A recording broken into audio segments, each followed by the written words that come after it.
He toa hoko kai I titu utu nui te hauora, ko toi te ora te ingoa, kei rotorua e tū ana.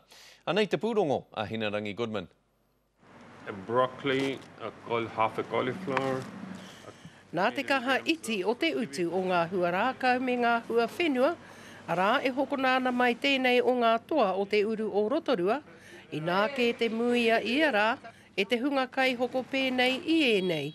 A lot of people nowadays don't really get a large income and whatnot, and it's good. It's value for your money, really good. When you get all of that much and you spend way more at the supermarket for that, I didn't buy any veggies at the supermarket, and that's going to do me and my kids.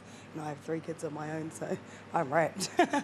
Mā te whakaki I ēnei pē ke ki ngā momo hua rākau hua whenua, e nui ke atu te wāriu o ngā kai, ki tērā o te pūtea e whakapau ana. You know, you can pick up $10 bags from somewhere else, but you get only 2 or 3 things, whereas we're giving about 8 to 10 items and 8 items in $10 and 11 items and $15.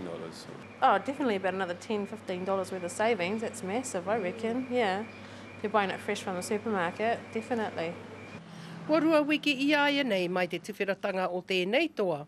I tu atu I ērā o te hunga kāinga nei, he maha atu no te whānui atu o Rotorua, e haere mai anō ana kiko nei. Normally when people come into the shop, they just buy a couple of carrots or a few potatoes and go. And this way, like, they're getting more, and they tend to eat, you know, more fresh fruit and veggie. I raro anō hoki ngā tohu ato I te hauora. Arā, he tauira tēnei ka haere tonu, tainoa te marama o pēpuere o te tauhau e tū mai nei. Engari ko tērā ke e mana ko hiana, kia haere tonu, moa ke tonu. If you have more bags selling, then of course you can do it. If you have just a few, then of course it becomes difficult to sell them, you know, keep the cost at that level. Ka tika rā, he oranga tangata, he oranga whānau. Ko Hinarangi Goodman, mō te karere.